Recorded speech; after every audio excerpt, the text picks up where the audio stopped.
You know, Well, it's congratulations on the award. Thank you so I much. promised my brother that he could ask three music questions. okay. Three music, is that okay? No problem. It's just that I just want to ask you about a couple of my favorite songs and get your feelings about them. That's fine. Okay, good. First one is a newer song of yours that I love, Kaleidoscope. Wow. Just wonder about the chords are so cool on that song, and it's just such an interesting song. What inspired you to write that one?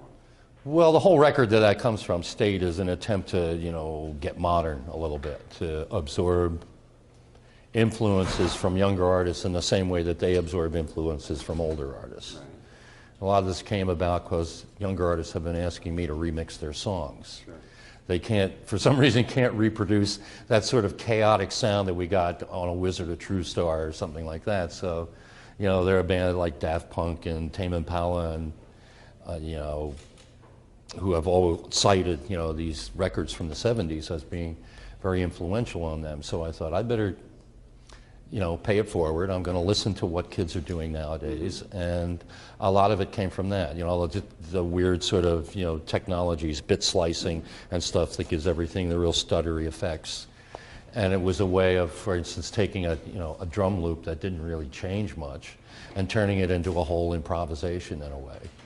So I found it a really exciting project. That song was just one example off of it, but it was a really exciting project overall to do because it kind of took me back to those days when you don't know everything. You know, you're still like feeling your way around, and So you felt you were exploring. And you're exploring, and you discover something, and then you figure out a way to incorporate it.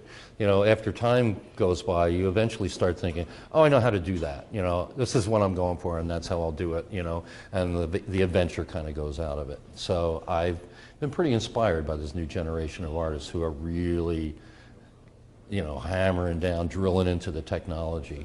Mm-hmm. Well, that's really interesting. And another thing, speaking of younger people, in Atlanta, where I live, there's been a Facebook thread among a bunch of musicians talking about one of my favorite songs of yours, which is The Verb to Love.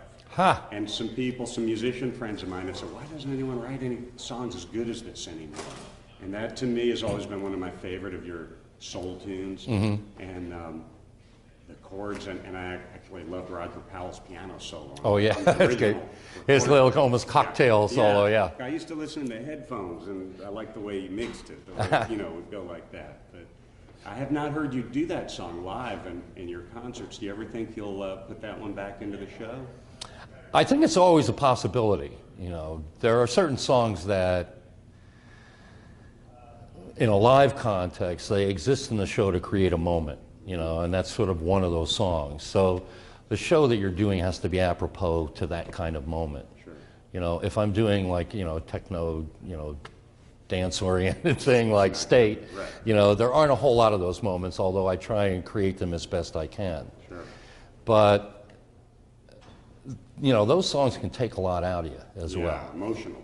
Yeah, they take a lot out of you, and so you have to be, you know, prepared for it. You know, it's one of those things where like 3 or 4 songs out before you do it, you're getting mentally into it because it's challenging. You know, it's challenging to try and do it without it becoming kind of just the words and music. You know, it has to still have some feeling to it. You have to feel it and be open to having that experience. Yeah, you have to It can be able to, draining. you know, just discover something in yourself, or the way your voice fights you characterizes the way you perform it. Mm-hmm. You know, in some ways, you know, performing a song properly is a battle between you and your voice. Mm-hmm. You know, you're trying to make it do something, and you're saying, well, I will do this for you instead, you know, and trying to, you know, get control of that process so the audience isn't totally aware of the fact that you're, you know, that it isn't coming out, you know, completely as you imagine it.